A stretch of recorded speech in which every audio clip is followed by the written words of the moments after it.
नमो ओम विष्णुपादाय कृष्णप्रेष्ठाय भूतले श्रीमते भक्ति वेदांत स्वामिनिते नामिने। हरे कृष्ण कृष्ण कृष्ण हरे हरे, हरे राम राम राम हरे हरे। श्री ऐसी भक्ति वेदांत स्वामी प्रभुपाद की जय। आचार्य महात्मा गांधी जी की जय। भगवद गीता 2020 में आपका स्वागत है। प्रसंग चल रहा है तीसरे अध्याय का। अर्जुन ने प्रश्न किया है कि मनुष्य न चाहते हुए भी बलपूर्वक लगाए हुए की भांति पाप में क्यों आचरण करता है, पाप का आचरण क्यों करता है। भगवान उत्तर दे रहे हैं। आखिरी श्लोक है तीसरे अध्याय का। इस श्लोक की चर्चा करने के पहले इसका संबंध देख लेते हैं तीसरे अध्याय के 42वें श्लोक से। इंद्रियाणि पराण्याहुः इंद्रियेभ्यः परं मनः मनसस्तु परा बुद्धिः यो बुद्धेः परतस्तु सः। इंद्रियां जड़ शरीर के से श्रेष्ठ हैं। इंद्रियों से श्रेष्ठ मन है, मन से श्रेष्ठ बुद्धि है और बुद्धि से श्रेष्ठ जीवात्मा है। ये इसका रूप है। जो जड़ शरीर है वह यह रथ है। उस रथ में जो बैठा है, उस रथ का जो रथी है वह है जीवात्मा। जीवात्मा सबसे श्रेष्ठ है, उससे श्रेष्ठ है उसकी बुद्धि। यहाँ पर बुद्धि को संबोधित कर रहे हैं भगवान श्री कृष्ण, क्योंकि उनकी कृपा के बिना, उनका आश्रय, भगवान श्री कृष्ण का आश्रय लिए बिना बुद्धि स्थिर हो नहीं पाती। तो भगवान श्री कृष्ण की कृपा से बुद्धि स्थिर होती है, तब बुद्धि मन को नियंत्रित करती है। मन यानी लगाम, और लगाम यदि मन नियंत्रित होता है तो वह ये जो 5 ज्ञानेंद्रियां हैं इनको नियंत्रित कर पाती है। इनको इनके विषयों से हटा करके यह वही मन इनको भगवान की भक्ति में, सेवा में, भगवान के भक्तों की सेवा में, भगवान के अंश रूप प्राणी मात्र की सेवा में अपनी कर्मेंद्रियों को लगा देता है। करना क्या है? ज्ञानेंद्रियों को विषयों से हटाना है और कर्मेंद्रियों को सेवा में लगाना है। ये चक्र है और ये चित्र वही बताता है। इसका संबंध तीसरे अध्याय के अगले श्लोक से है, 43वें श्लोक से, जिसमें भगवान बताएंगे कि जीवात्मा को इस प्रकार अपने आप को जानने से क्या होता है, कि ये कैसे संभव हो सकता है, बुद्धि को हम कैसे नियंत्रित कर सकती है जीवात्मा। तो तीसरे अध्याय का 43वां श्लोक। एवं बुद्धे परम बुद्ध्वा संस्थभ्यात्ममात्मना यही शत्रु महाबाहो काम रूपम दुरासदम। हिंदी अनुवाद गीता यथारूप श्रील प्रभुपाद। इस प्रकार हे महाबाहु अर्जुन, अपने आप को भौतिक इंद्रियों, मन तथा बुद्धि से परे जानकर और मन को सावधान आध्यात्मिक बुद्धि कृष्ण भावनामृत से स्थिर करके आध्यात्मिक शक्ति द्वारा इस काम रूपी दुर्जय शत्रु को जीतो। English translation Gita as it is Swami Prabhupada. Thus, knowing oneself to be transcendental to material senses, mind and intelligence, one should control the lower self by the higher self, and thus by spiritual strength conquer this insatiable enemy known as lust.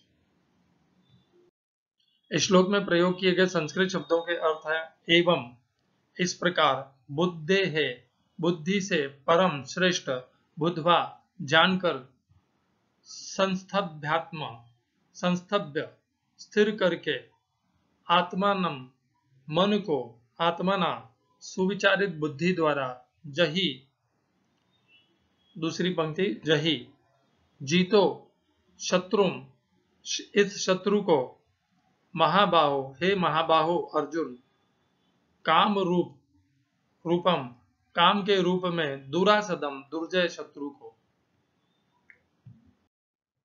इस श्लोक का तात्पर्य पढ़ते हैं। भगवद गीता यथारूप से तीसरे अध्याय का 43वां श्लोक है, आखिरी श्लोक है तीसरे अध्याय का। श्रील प्रभुपाद का तात्पर्य। भगवद गीता का यह तृतीय अध्याय निष्कर्षतः मनुष्य को निर्देश देता है कि वह निर्विशेष शून्यवाद को चरम लक्ष्य न मानकर अपने आप को भगवान का शाश्वत सेवक समझते हुए कृष्ण भावनामृत में प्रवृत्त हो। भौतिक जीवन में मनुष्य काम तथा प्रकृति पर प्रभुत्व पाने की इच्छा से प्रभावित होता है। प्रभुत्व तथा इंद्रिय तृप्ति की इच्छाएं बद्ध जीव की परम शत्रु हैं, किंतु कृष्ण भावनामृत की शक्ति से मनुष्य इंद्रियों, मन तथा बुद्धि पर नियंत्रण रख सकता है। इसके लिए मनुष्य को सहसा अपने नियत कर्मों को बंद करने की आवश्यकता नहीं है, अपितु धीरे धीरे कृष्ण भावनामृत विकसित करके भौतिक इंद्रियों तथा मन से प्रभावित हुए बिना अपने शुद्ध स्वरूप के प्रति लक्षित स्थिर बुद्धि से दिव्य स्थिति को प्राप्त हुआ जा सकता है। यही इस अध्याय का सारांश है। सांसारिक जीवन की अपरिपक्व अवस्था में दार्शनिक चिंतन तथा योगिक आसनों के अभ्यास से इंद्रियों को वश में करने के कृत्रिम प्रयासों से आध्यात्मिक जीवन प्राप्त करने में सहायता नहीं मिलती। उसे श्रेष्ठ बुद्धि द्वारा कृष्ण भावनामृत में प्रशिक्षित होना चाहिए।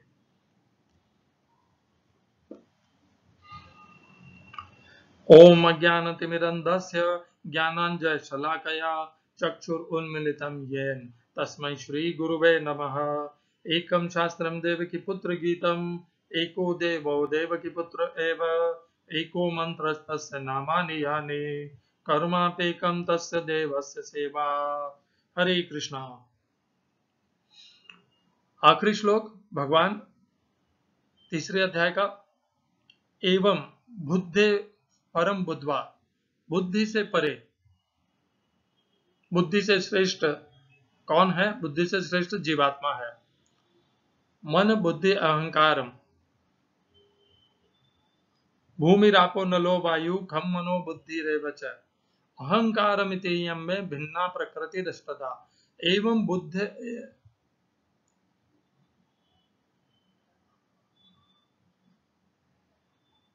अपरेय मितस्त्वन्याम प्रकृतिम विद्धि में पराम। पराम बुद्ध प्रकृति कौन है? जीव भूताम। परा प्रकृति, परम प्रकृति कौन है? जीव भूत। तो जीवात्मा बुद्धि से भी श्रेष्ठ है। संस्थभ्यात्मा, नियंत्रित करके मन को बुद्धि के द्वारा आत्मानम, आत्मानम अर्थात यहाँ पर मन है, आत्मना बुद्धि के द्वारा मन को किससे नियंत्रित किया जाता है? बुद्धि से। क्या करना है? भगवान कहते हैं इस प्रकार नियंत्रित करके बैठना नहीं है, ये करके क्या हाथ प्राप्त करना है? ये जो काम यानी कामना रूप, जो काम रूप जो शत्रु है, इस दुर्जय शत्रु के ऊपर विजय प्राप्त करनी है। इससे पिछले श्लोक में भगवान ने कहा था इंद्रियाणि पराण्याहुः इंद्रियभ्यः परम मनः मनसस्तु परा बुद्धि यो बुद्धि परतस्तु सह। तो वहां पर भगवान ने एक क्रम बता दिया था, और उस क्रम को जान करके अब करना क्या है वो भगवान इस श्लोक में बताते हैं। इस प्रकार भगवान कह रहे हैं एवं बुद्धि परम बुद्धवा संस्थात्मात्मना।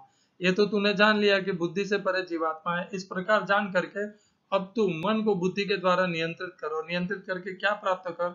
इस काम रूप दुर्जय शत्रु को जीत ले।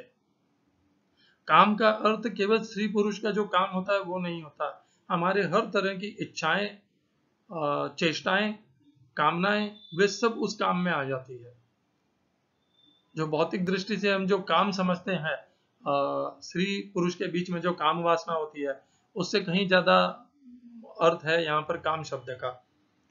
अब इस जो श्लोक है, ये श्लोक, इसका अर्थ तो मैं समझ गया। अब इसको नींबू को आज ज्यादा मैं निचोड़ूंगा नहीं, हमने सब समझ लिया। अब मैं इसके थोड़े सिद्धांत के पहलुओं पर आपको बताना चाहूंगा। तो सिद्धांत का पहलू के ऊपर चर्चा करने के लिए हम सबसे पहले लेके आ रहे हैं दूसरे अध्याय का 71वां श्लोक। तो आपको स्मरण करा दूं कि दूसरे अध्याय में 55 यानी 55 से लेकर के 72 यानी 72, इन 18 श्लोकों में भगवान स्थितप्रज्ञ के आचरण, वो कैसे उठता है, कैसे बोलता है, कैसे चलता है, किस प्रकार की उसकी मति है, वो इस मति को कैसे प्राप्त होता है, वो स्थितप्रज्ञता को कैसे प्राप्त होता है, ये सब बता देते हैं।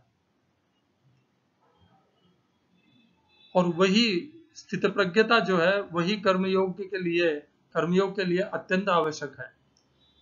और यदि वह स्थितप्रज्ञ है तो उसका अर्थ यह हो गया कि कामनाएं उसको प्रभावित नहीं कर पा रही है, अर्थात वह कामना के ऊपर विजय प्राप्त कर चुका है, तभी जाके स्थितप्रज्ञता को प्राप्त होगा।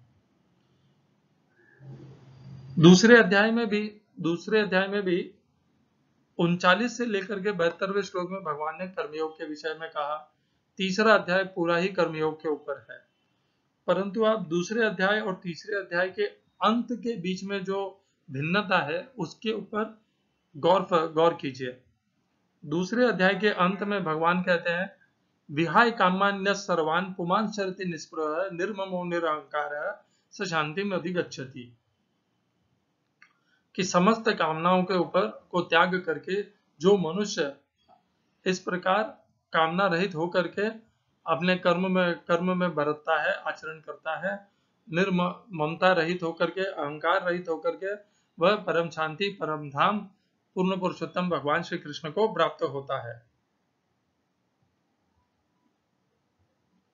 और यहाँ पर तीसरे अध्याय में भगवान अर्जुन ने दूसरे अध्याय में तो प्रश्न यही किया था कि स्थित प्रज्ञता को कैसे प्राप्त किया जाए, वो भगवान ने वहां पर बता दिया दूसरे अध्याय में।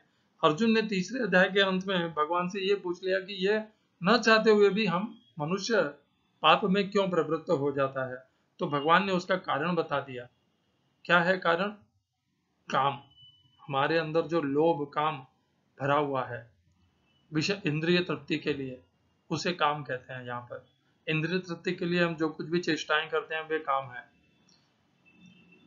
तो दोनों में अंतर क्या है दूसरे अध्याय और तीसरे अध्याय में? जो गौर जिसे हम कहते हैं, जो इंग्लिश में अटेंशन कहते हैं, दूसरे अध्याय में यही भगवान ने कहा था, परंतु एक दूसरे संदर्भ में कहा था। संदर्भ क्या था कि चित्त प्रज्ञता कैसे प्राप्त की जाए। और वहां पर भी भगवान ने कहा था मन को जीतना है, परंतु किस लिए जीतना है? स्थित प्रज्ञता को प्राप्त करने के लिए। तो वहां पर मन को जीतने का उद्देश्य यह बताया गया है। तीसरे अध्याय में भी भगवान ने पुनः कहा मन को नियंत्रित करना है, मन को जीतना है, मन के द्वारा इंद्रियों को जीतना है, उनको वश में करना है, और बुद्धि के द्वारा मन को नियंत्रित करना है। परंतु अब की बार संदर्भ क्या बताया भगवान ने?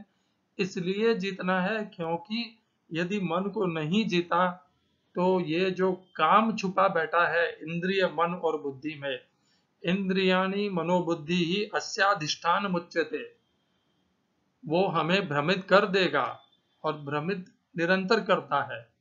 तो यदि हमें उस मोह से अपने आप को छुटकारा दिलाना है, अपने आप को छुड़वाना है, तो हमें इस काम रूपी दुर्जय शत्रु के ऊपर विजय प्राप्त करनी होगी। तो वहां पर भगवान ने प्राप्त दोनों में लक्ष्य एक ही है। लक्ष्य क्या है? लक्ष्य यह है कि बुद्धि के द्वारा मन के द्वारा इंद्रियों को नियंत्रित करना है।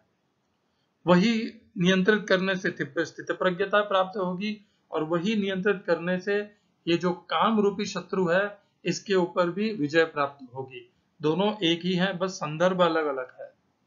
वहां पर जो मुख्य उद्देश्य था वह था स्थित प्रज्ञता प्राप्त करना, और यहाँ पर मुख्य उद्देश्य है अपने आप को पाप से छुड़ाना। पापम चरित पुरुष है। अर्जुन ने पूछा था कि मनुष्य नहीं चाहते हुए भी पाप में क्यों प्रवृत्त होता है? अनिच्छन्नपि वार्ष्णेय बलादीव नियोजित है, न चाहते हुए भी पाप में क्यों प्रयोजित हो जाता है? तो हम सब इसी कामना के द्वारा हारे हुए हैं। हम सब में कामना ने घर कर रखा है हमारी इंद्रियां, मन और बुद्धि में। इसीलिए हम छोटा सा छोटा काम भी स्पष्टता से धर्म के बुद्धि से नहीं सोच पाते कि क्या धर्म है और क्या अधर्म है, क्या करने योग्य है, क्या त्यागने योग्य है। नहीं सोच पाते। क्यों? क्योंकि हमारी मन, इंद्रियां और बुद्धि में काम ने आश्रय कर लिया है, उन पर विजय प्राप्त कर लिया है। इसलिए हमें कुछ भी स्पष्ट दिखाई नहीं देता। आंखें हैं हमारे पास परंतु दिखाई नहीं देता, बुद्धि है हमारे पास परंतु निर्णय नहीं कर पाते सही, मन है हमारे पास परंतु वो केवल विषय भोगों के लिए है, दूसरों के लिए कुछ नहीं है उसमें। तो इसीलिए अर्जुन ने पूछा, यहाँ पर तीसरे अध्याय के 35वें श्लोक में अर्जुन क्या पूछते हैं भगवान से, जिसका संदर्भ है ये पूरा तीसरे अध्याय का समाप्त होता। अथ केन प्रयुक्तोयम पापम चरति पुरुषः अनिच्छन्नपि वाषणेय बलादीव नियोजितः। तो यदि हम लोगों को काम से पाप से मुक्त होना है तो भी हमारे लिए मार्ग यही है। दूसरे अध्याय का वो अध्ययन करके उसकी चर्चा करके हम सोच सकते हैं कि भाई मेरा क्या लेना देना है। कुछ लोग जो अभी पूरे दृढ़ नहीं हुए अध्यात्म में, वो सोच सकते हैं कि मुझे ये स्थित प्रज्ञता प्राप्त करके क्या करना है, क्या आवश्यकता है इसकी। कोई आवश्यकता ही नहीं है, मुझे क्या करना है स्थित प्रज्ञता को प्राप्त करके। तो यहाँ पर इसका एक और संदर्भ मिल जाता है तीसरे अध्याय में, क्योंकि यदि यह स्थित प्रज्ञता प्राप्त नहीं की तो हम निरंतर पाप में आचरण करते रहेंगे। क्यों करते रहेंगे? क्योंकि हमारी इस काम ने हमारी इंद्रिय, मन और बुद्धि में डेरा जमाया हुआ है और वहां से उसने हमारे ऊपर अधिकार जमा करके हमें वह निरंतर पाप में प्रवृत्त करता रहता है। और यदि आपका उद्देश्य यह भी हो कि मैं कैसे अपने आप को पाप से छुटकारा दिलाऊं, तो भी आपके लिए मार्ग यही है, स्थित प्रज्ञता, बुद्धि के द्वारा मन का नियंत्रण, मन के द्वारा इंद्रियों का नियंत्रण। और जब तक ये नहीं होगा तब तक पाप से छुटकारा प्राप्त करना असंभव है। आप कितना भी दान पुण्य कर लिए, उनको आपका एक फल मिल जाएगा आपको, परंतु हर रूप से इंद्र बुद्धि से मन, मन से इंद्रियां, ये जो तीन निवास स्थान है काम के, इनसे इनको शुद्ध करना पड़ेगा। आपके घर में यदि कोई कीड़ा आ गया है, गंध आ गई है, तो जब तक आप उसको स्वच्छ करके बाहर नहीं फेंकेंगे तब तक वो पवित्र नहीं होगा। उसी प्रकार हमारी बुद्धि, मन और इंद्रिय में काम रूप गंध ने जो आश्रय जमा लिया है, डेरा जमा लिया है, जब तक हम उसे हमारे इन तीन निवास स्थानों से उसे हटाएंगे नहीं, बाहर नहीं फेंकेंगे, तब तक गंध हमारे बुद्धि, मन और इंद्रिय में बनी रहेगी। हम कितने भी धनवान हो जाएं, कितने भी शैक्षिक डिग्रियां हमें मिल जाए, अद्भुत हमें संपत्ति मिल जाए, पद मिल जाए, कुछ भी हो जाए, परंतु जब तक इन तीन के ऊपर विजय प्राप्त नहीं हो पाएगी, इन काम को इन तीन निवास स्थानों से नहीं निकाला जाएगा, तब तक मनुष्य स्पष्ट सोच नहीं पाएगा। शायद यही कारण था कि गांधी जी के, एक संदर्भ दे रहा हूं वैसे, गांधी जी के 4 पुत्र थे। गांधी जी के एक या 2 पुत्रों ने उनसे प्रार्थना की कि मैं भी आपके जैसा बैरिस्टर का अभ्यास करना चाहता हूँ, पढ़ना लिखना चाहता हूँ, ताकि लोग मेरा सम्मान करें, मैं अपनी एक पहचान बनाना चाहता हूँ। तो गांधी जी ने कहा, और अच्छा मनुष्य बनना चाहता हूँ, ये बहुत महत्वपूर्ण है, आखिरी का शब्द है, और इस प्रकार पढ़ लिख करके मैं एक अच्छा मनुष्य बनना चाहता हूँ। तो गांधी जी ने कहा कि अच्छा मनुष्य बनने के लिए पढ़ाई की आवश्यकता नहीं है, अच्छा मनुष्य बनने के लिए अपने आप को सुधारना आवश्यक है। बुद्धि के द्वारा मन के द्वारा इंद्रियों को नियंत्रण करना आवश्यक है, तभी मनुष्य पाप रहित बन सकता है। और पाप रहित बनना, यही इस जीवन का लक्ष्य बनाना चाहिए मनुष्य को, क्योंकि जब पाप क्षीण हो जाएंगे तो अपने आप ही अध्यात्म की एक तत्क्षण में प्राप्ति हो जाएगी। क्योंकि जब मनुष्य पाप नहीं करता तो उसे कुछ इस संसार से, जिसका हमने अभी अध्ययन किया था पहले के कुछ श्लोकों में, जिसमें भगवान कहते हैं तस्माद असक्त सततम कार्यम कर्म समाचरण असक्तो याचरण कर्म परमाप्नोति पुरुष है। तो जब उसके अंदर पाप ही नहीं रहेगा तो उसका कोई प्रयोजन नहीं रह जाएगा, इस संसार से कुछ प्राप्त करने की इच्छा नहीं रह जाएगी, और ना उसके पास में कामना नहीं रहेगी। कामना नहीं रहती, देखिए क्या फर्क पड़ जाता है मनुष्य में। उस श्लोक को ही पढ़ लेते हैं ताकि आपको अच्छे से समझ में आ जाए कि क्यों ये इस पापी काम को जीतना क्यों आवश्यक है। तो भगवान कहते हैं,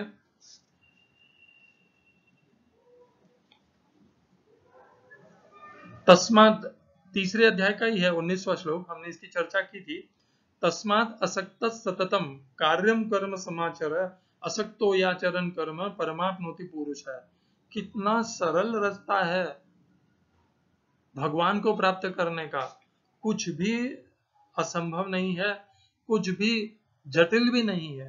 क्या कहते हैं भगवान? तस्मात् असक्तः, निरंतर असक्त हो जा, किससे? अपने कर्म तथा कर्म के फलों के प्रति। और क्या कर? सततम कार्यम कर्म समाचार, उसके बाद भी सदैव अपने जो स्वधर्म है उसका अच्छे से पालन कर। असक्तो ही आचरण कर्म, केवल यदि मनुष्य असक्त होकर, कामना से मुक्त होकर के आचरण कर लेगा अपने स्वधर्म का, परमात्मोति पुरुष है, वो परमात्मा को प्राप्त हो जाएगा। इतना सरल मार्ग बताया है तीसरे अध्याय का 19वां श्लोक। परंतु यह कब संभव हो पाएगा? जब असक्त होने के लिए काम रूपी शत्रु के ऊपर विजय प्राप्त करना आवश्यक है, नहीं तो वो काम सदैव आसक्ति बनाता रहेगा, क्योंकि कामना है, कामना है तो आसक्ति है। भगवान ने क्या कहा था दूसरे अध्याय के 62 और 63 श्लोक में?